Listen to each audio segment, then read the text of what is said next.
যদি লাইফে কখনো তোমাকে কেউ ঠকায়, তোমাকে কেউ চিটারি করে, বাটপারি করে, আমি তোমাকে 3টা অ্যাডভাইস দিব। যদি মনে রাখতে পারো, জীবনে কারো ঠকানো মনে হবে না ইনশাআল্লাহ।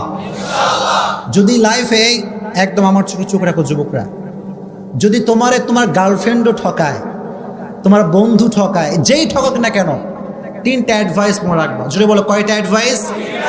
নাম্বার 1, কেউ যদি তোমারে কখনো ঠকায়, তুমি আগেই বিশ্বাস করবে আমি ঠকি না, আমি জিতে গেছি আলহামদুলিল্লাহ। কারণ মানুষ যে মানুষকে ঠকায়, এর সবচেয়ে বড় মাধ্যম হচ্ছে মিথ্যে কথা, মিথ্যে আশ্বাস, মিথ্যে ছলনাময়ী ভালোবাসা।